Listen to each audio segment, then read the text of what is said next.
Hello everyone, welcome to the fifth lecture of Module 3 on security at the transport layer. First, we'll go through the outline of this video. So in this chapter, we are going to study in detail the secure socket layer protocol. Next, we are going to study the two main protocol that comprises the SSL protocol. They are the SSL handshake protocol and SSL record layer protocol. Finally, we'll go through one of the software which helps in implementing the SSL protocol, that is OpenSSL. First, we'll go through in brief the secure socket layer protocol. The secure socket layer protocol has merged as the principal means of securing communications between an internet client and a server. So it provides security for all the communication between a browser and a server. And it was developed by Netscape in 1994, but it was standardized by Internet Engineering Task Force in 1999 and called it as Transport Layer Security, that is TLS. The SSL is sandwiched between TCP and an application layer protocol. As you can see in the diagram, these two rows indicates the SSL protocol, which is sandwiched between TCP protocol and application layer protocol.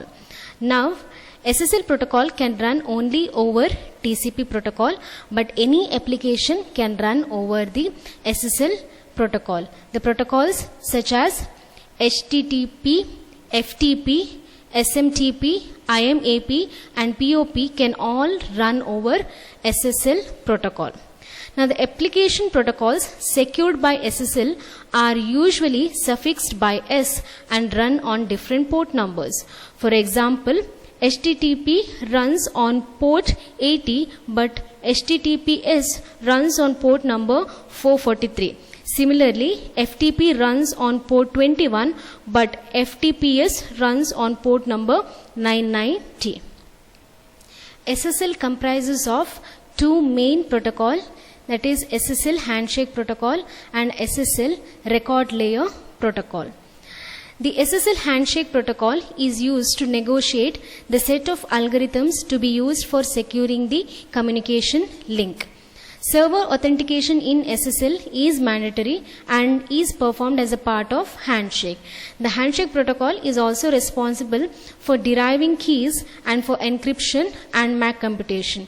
On the whole, if I have to say, the handshake protocol is basically used in order to decide the encryption algorithm used in order to provide the confidentiality. Also, we have to mention the algorithm used for MAC computation in order to provide integrity, and also we need to derive different keys that is used for MAC computation or for the encryption purpose. And finally, it is also used to provide the server authentication and also the client authentication. So these are the job of the handshake protocol. Coming to the record layer protocol, the actual job of providing message authentication and integrity checking and encryption is performed by the SSL record layer protocol. So here in first layer, that is the handshake protocol, we decide different algorithms used, but in record layer protocol the actual implementation happens, that is the authentication, integrity checking and encryption happens in the record layer protocol. Now it sits just below the handshake protocol and protects each message exchanged by the two communicating parties. Now the record layer protocol also detects the replayed packets, the reordered packets and the duplicate packets. Next we'll study the SSL handshake protocol in detail. So before we go through the different steps involved in SSL handshake protocol, the client need to decide with the server whether he or she wants to start a new session or resume an existing session or establish a new connection with an existing session. If at all the user is going to start a new session, then the steps involved in the SSL handshake are as follows. So the first step is agreement on a common cipher suite to be used in the new session. Now this is indicated by the message client hello and the server hello in this figure. Okay, so there are two users, the client and the server. The client want to speak to the server. So in the initial step, the client will be sending the client hello message and the server will be sending the server hello message. So in this step, what basically happens is a common cipher suit will be decided. That is, the algorithm used for encryption and MAC computation will be decided by both the client and the server through the messages hello client and hello server. In the second step, the receipt and the validation of the server certificate by the client happens. That is nothing but the server will send a certificate which need to be verified by the client. Okay, so that is represented by the third message in the diagram, that is nothing but the server certificate that is sent by the server to the client. So the third step is communication of pre-master secret and computation of derived secrets. So in this third step, the client need to choose a random number, that is a 48-byte random number called as pre-master secret, and that need to be sent to the client over the message client key exchange. So once the pre-master secret is obtained by the server, now both the client and the server need to generate or compute the derived secret keys that is used for again encryption and MAC computation. Okay, so that is done by the third step. Now that is indicated by the fourth message in the figure, that is the client key exchange.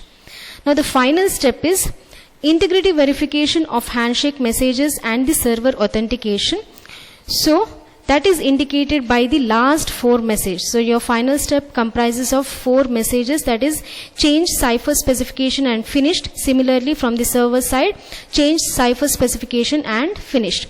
So in this last step, we are going to verify the integrity of the message that is just now exchanged between the client and the server. That is nothing but the integrity verification of first four message by the server and integrity verification of the first 6 messages by the client will be done.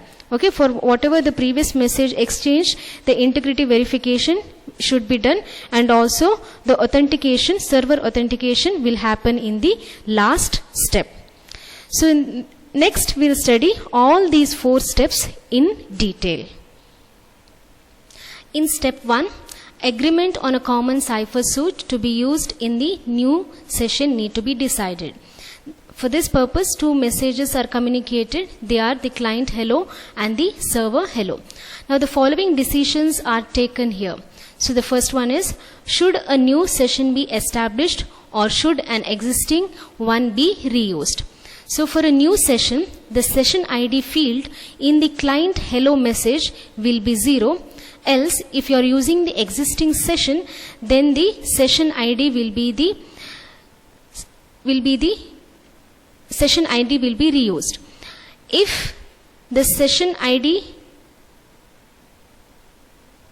should a new session be established or should an existing one be reused? For a new session, the session ID field in the client hello message is 0. Else the field is set to the ID of the session to be reused. The session ID field in the server hello message is the ID of the new session to be established or the ID of the existing session.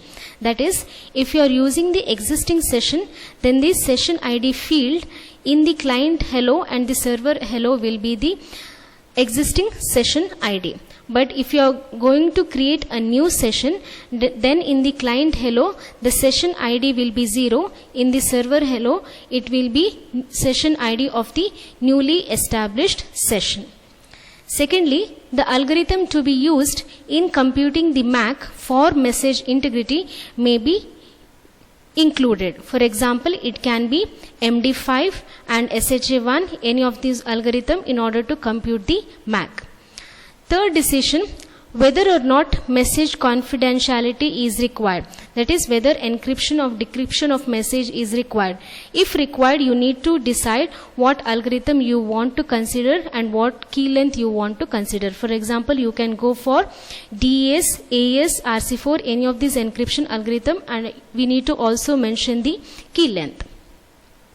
The key exchange method used for communicating the pre-master secret need to be decided. How we are going to exchange the pre-master key need to be decided. Whether we are going to encrypt it and then send it to the server, or whether we are going to send through a digital certificate.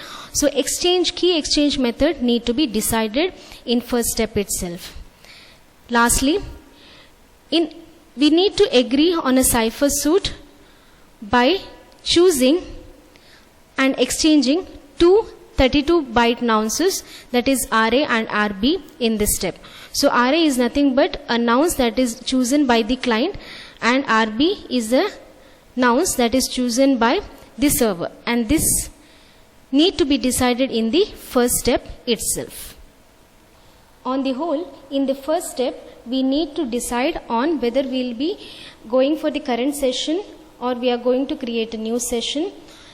Next, we need to decide on the MAC algorithm and the encryption algorithm that will be used, and also the key exchange method to be used for communicating the pre-master key. Finally, we need to, the client and the server need to choose the two random number. This is what all done in first step. In step 2, receipt and validation of the server certificate by the client happens. So the server communicates its certificate to the client. On receipt of the certificate, the client checks initially for the name, for the URL and the validity period of the certificate. It also verifies the signature of the certifying authority on the certificate. So on successful verification of all these fields, only partial authentication is done. So the complete authentication happens only after the end of fourth step of SSL handshake protocol. In step 3, communication of pre-master secret and computation of derived secret happens. That is, the client chooses a pre-master secret, which is a 48-byte random number. Now the pre-master secret is encrypted with the server's public key, which is obtained from the certificate and sent to the server in the client key exchange message. That is the fourth message in the communication. Thereafter, both client and server computes the master secret. So from the pre-master secret, now both client and server need to compute a master secret. This is an hash-based MAC function F of the pre-master secret, the two nonces exchanged in step 1 and some predefined constant. So which is given here. So F indicates a hash-based MAC function which takes as parameter the pre-master secret that is sent by client to the server and the two nonces that is exchanged in client hello and server hello message, that is RA and RB, and some predefined constant is passed to the hash-based MAC function which generates one more key called as the master secret. Now this is computed by both the client and the server. So usually for the hash based MAC function we'll go for SHA-1 or we'll go for message digest algorithm. Once the master secret is computed, finally 6 secrets are derived using hash-based MAC style functions of the master secret, the two nonces and the different predefined constants. So it is given here in the equation. So again, once the master secret is generated, we need to derive 6 other keys. So for that we will be using again hash-based MAC function which is represented by F, which takes as parameter the master secret that is generated by both client and server, and the RA and RB which indicates the nonce that is chosen by the client and the server, and some constant. Now these will be different constants for different steps. That is nothing but we are going to derive 6 keys. For each of the keys, the constants will be different. So this formula is executed for 6 times. So it is given 1 less than I less than or equal to 6. So what are those 6 different secrets? They are: first one, initialization vector for encrypting message from client to server. Second secret is initialization vector for encrypting message from server to client. Third secret is secret key for encrypting message from client to server, secret key for encrypting message for server to client. Fifth one is secret for computing key hashed on messages from client to server, that is client MAC secret. Secret for computing key keyed hash on messages from server to client, that is server MAC secret. So the last two secret is used for the computation of MAC, that is for the integrity purpose. The next two, the third one and fourth one is used for encryption and decryption from client to server and server to client, and the first two are the initialization vectors that is used for encryption and encryption from client to server and server to client respectively.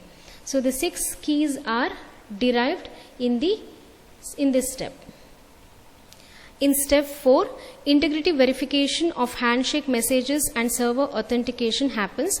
So this involves the exchange of 2 messages in each direction. They are change cipher specification and finished messages.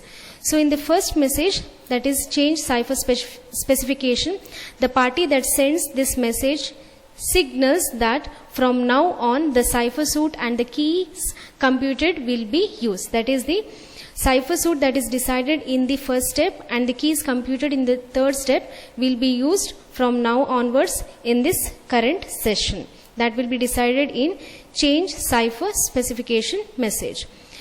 The second message, that is the finished message, this message includes the key hash on the concatenation of all the handshake messages sent in the preceding steps plus a predefined constant is done. That is nothing but if the finished message is sent from the client to server, then client will include all the previous messages that is exchanged in this current session, that is from step 1 to step 3, and then it also concatenates a predefined constant, and for this whole thing an hash is applied and that is sent to the server for verification.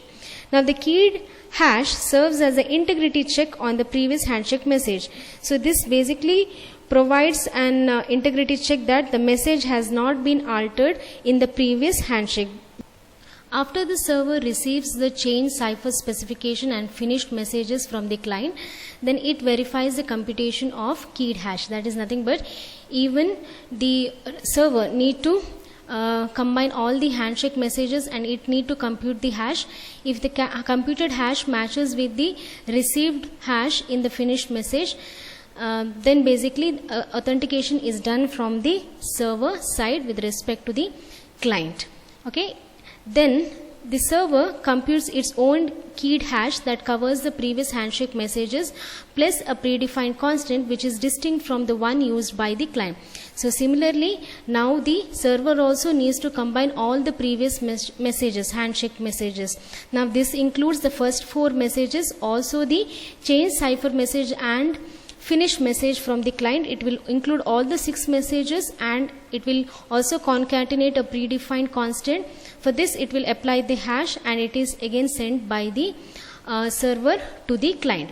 So when the client receives the keyed hash and verifies it, only at this point we can say that the server has authenticated to the client. So once the authentication is done, next the communication between the 2 parties happens using the keys that is generated in the third step, also the cipher suit that is agreed in the first step. Next we'll go through some of the key design ideas that can be used with SSL handshake protocol. So the first one is the key exchange method. So the key exchange is done in the second step. So the server dispatches its certificate so the client can use the public key contained in the certificate to encrypt the pre-master key. But in some cases, however, the server's certificate may be a signature-only certificate. So this means that the public key in the certificate and the corresponding private key may only be used exclusively for signature generation and verification and not for encryption and decryption. In that case, SSL permits the server to create a temporary public and private key pair, and the public key are signed by the server using the private key corresponding to the public key in the signature only certificate. So what happens is SSL server can create or generate a public and a private key pair which is then signed using the public key that is present in the signature only certificate. Now the signed public key along with the certificate are communicated by the server to the client. Then the client verifies the signature on the public key and then uses it to encrypt the pre-master key. So this is one option for exchanging of key in step 2. Now SSL offers other rich set of options for key exchanges like the RSA based key exchange method or Diffie-Hellman key exchange method like fixed Diffie-Hellman key exchange or ephemeral Diffie-Hellman key exchange method. So first we'll go through the fixed Diffie-Hellman key exchange method. In this case, the server will create a certificate containing the Diffie-Hellman parameters, that is prime number P, generator G and a public key G to the power A mod P. So your certificate, the server certificate will be having these 3 components. Then it communicates this certificate to the client. Now client on reception of this certificate, it will choose a random number B and computes G to the power B mod P and send it to server back. Now both the client and server will compute G to the power AB mod P.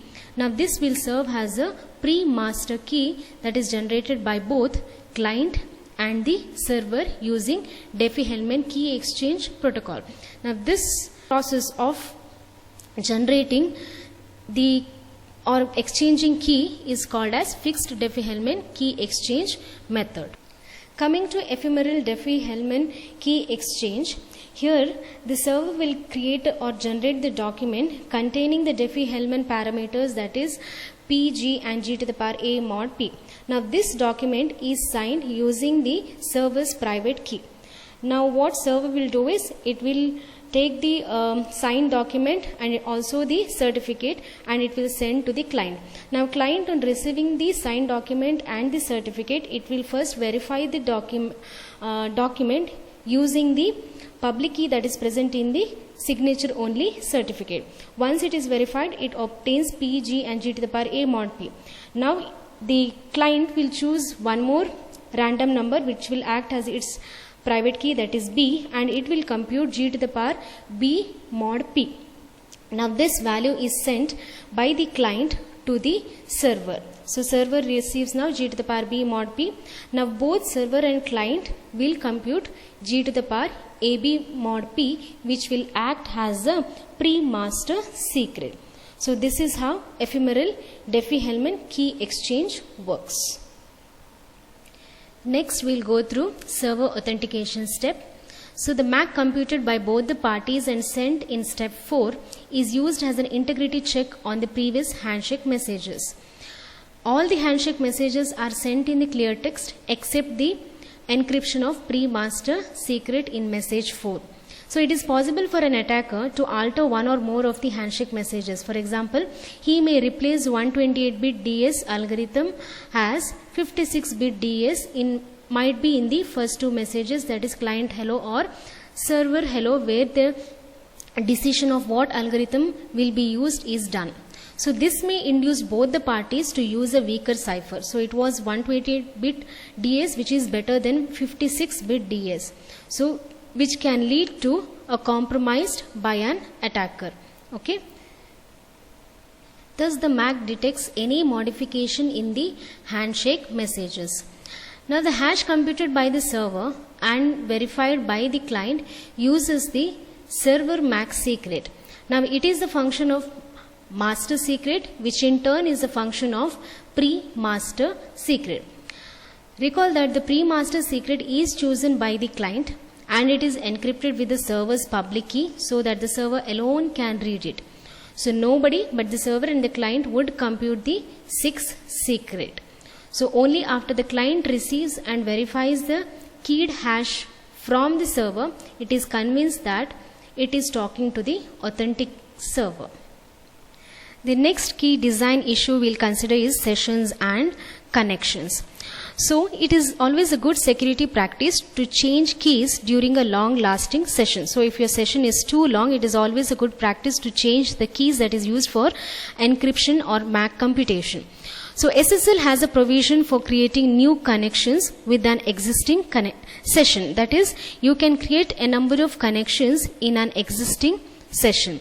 So in creating a new connection, the pre-master secret, which is a part of existing session state, is not chosen new. So you won't change the pre-master secret whenever you create a new connection in an existing session. It will be the same. So instead you will generate a new master secret, okay, which is a function consisting of pre-master secret and two fresh nonces that is contributed by the client and the server.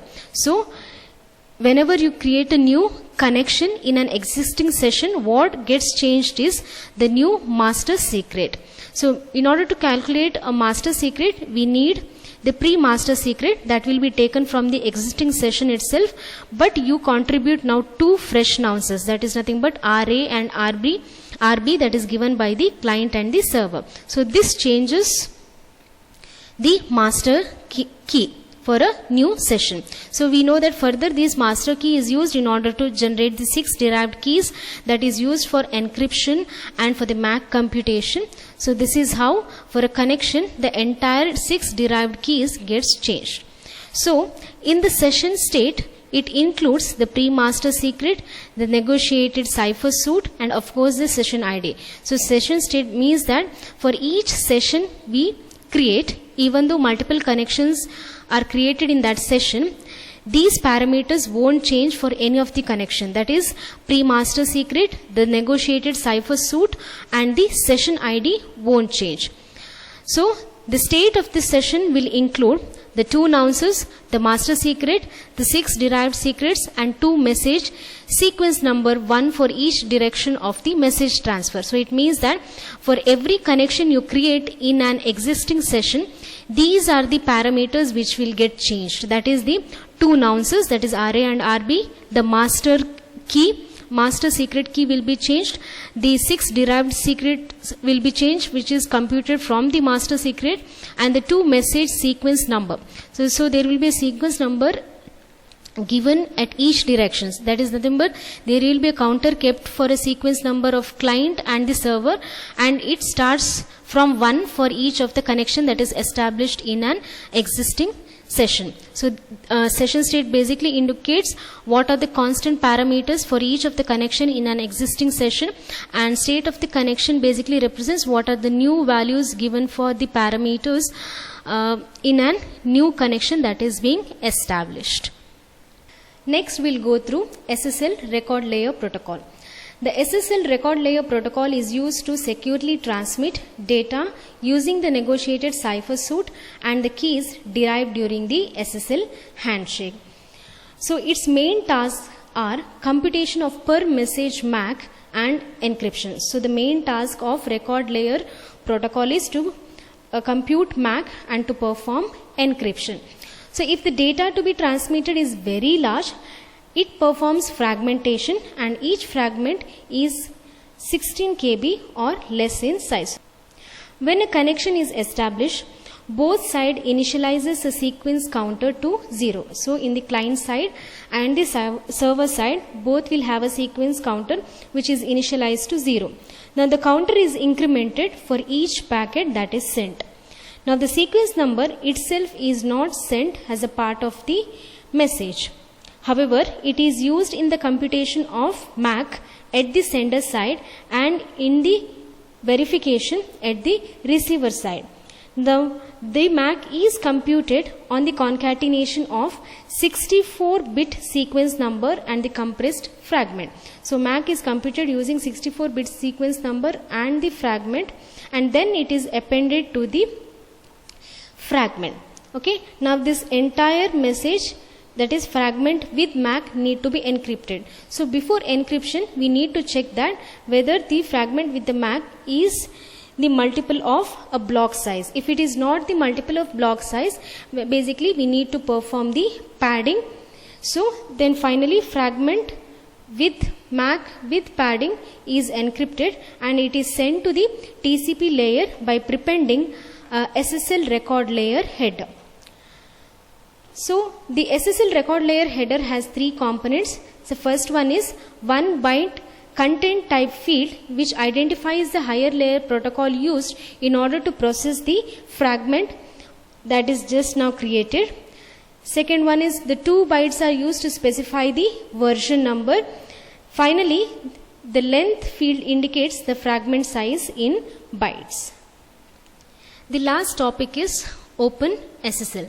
So OpenSSL is an open source software that implements the SSL or TLS protocol. So it is comprised of a number of libraries that implement various cryptographic algorithms. It provides extensive support for communicating and validating digital certificates. The application developers can rely on the OpenSSL APIs to implement the required security. So this is the end of the third module. Thank you for watching this video.